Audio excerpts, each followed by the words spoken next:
Assalamu alaikum. Today my topic is about democracy and other ways of ruling. So the list is that there is democracy, there is aristocracy, there is bureaucracy, there is theocracy, there is autocracy, and there is democracy. These are the types of ways of ruling. So I will talk briefly just definition of other types of ruling and talk about something about democracy. And aristocracy means the rule of nobles, noble birth, and autocracy means the rule of a king or one person, and theocracy means the rule of a deity or some divine being, or in our religion it's Allah. And then bureaucracy, some bureaucratic organization like army or something like that.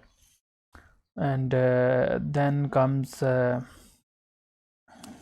democracy, and which is people's rule, actually people's rules.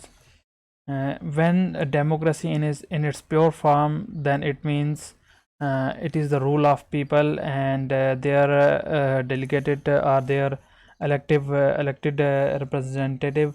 If they do any kind of decision making, then the peoples are going to take part in that. That is the pure form of democracy, or real democracy. And even then, it is not a good form of ruling. So what has happened nowadays in democracies is that they are changed from normal democracies into republic democracies, in which they remove actually the part of public to take part in decision making. So now the democracy has been changed, and in republic peoples are only allowed to give vote to their representative, and they are just bound to that, and limited to that, so that when they give the vote to their representative, and the whole decision making is delegated to him.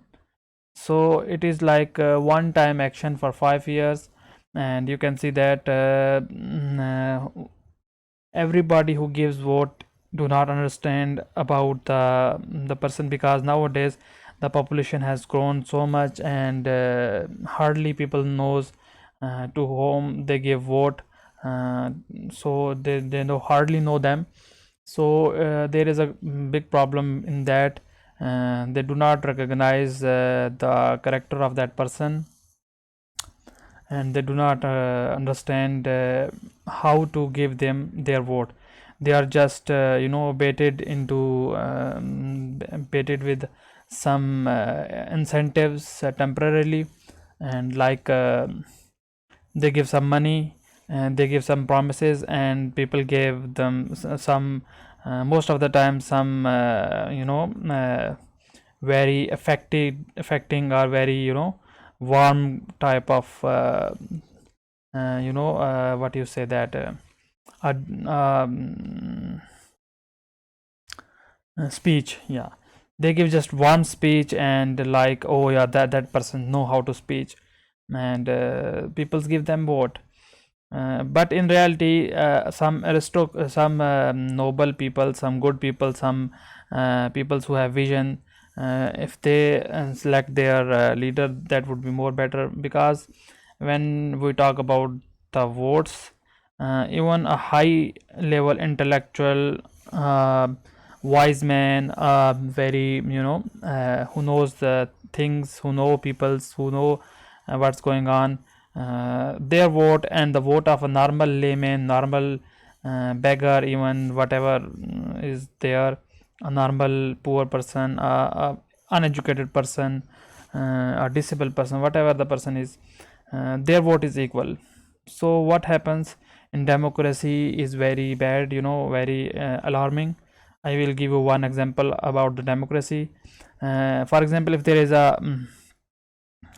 is a region where there are three candidates to be elected, and there are 1000 votes in that area. Let's take it an example, and there are 1000 people in that area, and if one elective person, if the one person who takes 300 votes, another take 300 votes, and the third one takes 400 votes, so the one who took 400 votes will win, and those who took 300 votes will not win.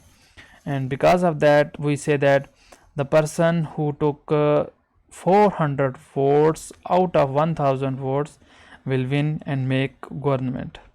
That is very problematic, because now the rule of 40% people in the country, now there is a rule of 40% people in the country. If we dilute it more, like if there are 4 candidates and one took 199, like 3 people took 199 votes and one took 203 votes, then he will win. And now this time there are only 20% votes which makes a government, or which will be elected as a leader for that area. So this is a big problem. Even if there are 2 candidates and one took 60%, one took 40%, still the 40% people, the rule of the 60% people is not like the people's rule.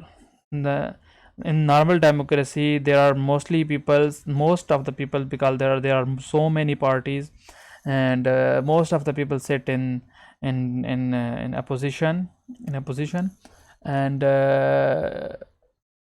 furthermore, if in some region, those within those 3 person through 3 candidate for that area, if one did some corruption, some did get bogus votes, and like say that 50% of his votes are bogus or corrupted vote, so the rule will be even diluted furthermore. So that means normally, that's why the rich people who buy the votes, and in fact even not if they do not do corruption, if they buy those votes, they can do that, so they will win, and obviously that will be not fair. That is the biggest problem of democracy. Indeed, that is the biggest problem of democracy.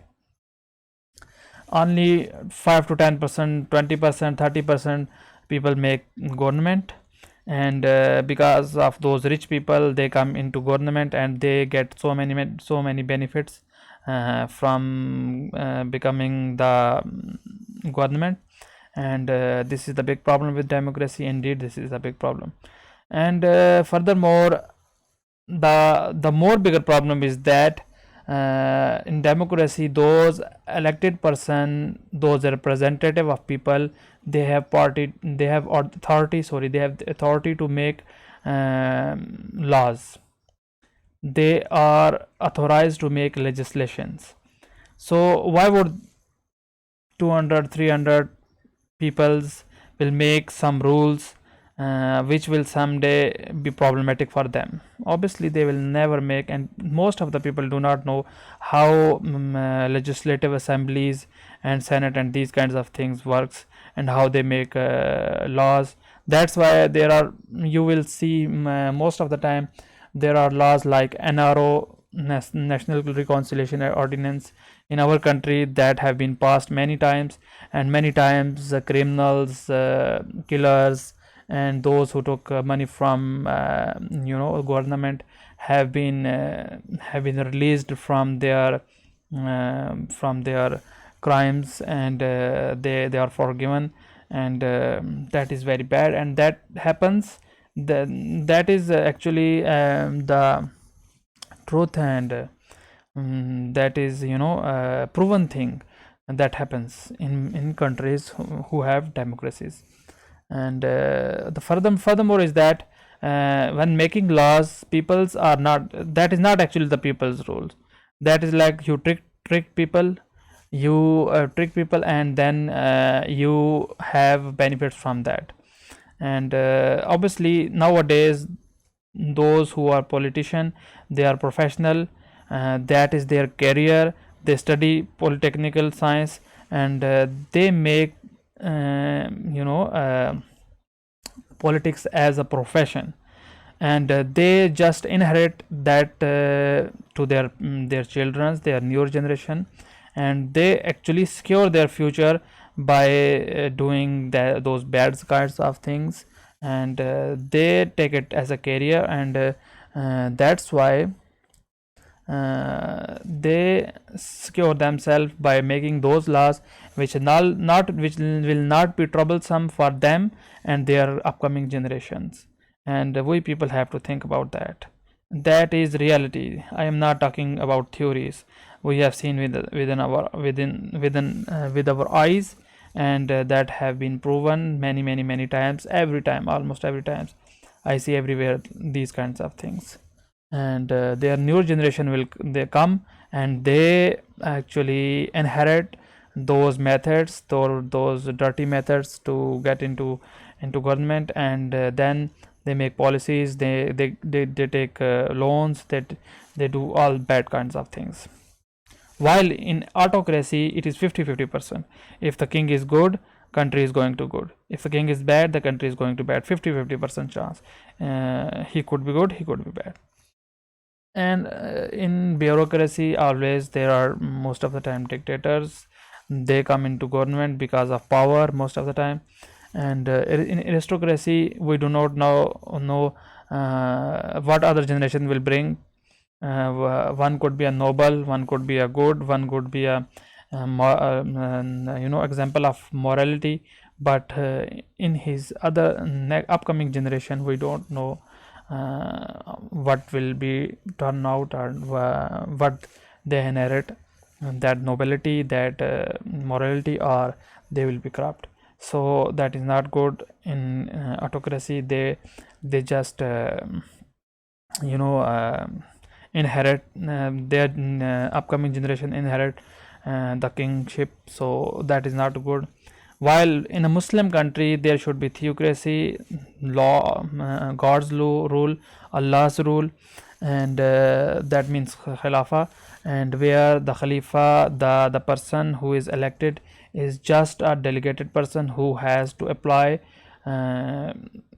God made rules, rule made by Allah, and he is just a delegated person who has to implement those rules, those laws, and they can make some administrative level of laws, but they must not contradict with the laws of book or laws of God. So the best form is that Khilafah or theocracy in Islamic country, and the rules should be applied, rules from God, from Allah, and which is actually a very difficult thing to apply, because nobody in world wants that, like Khilafah, like Shariat in the world.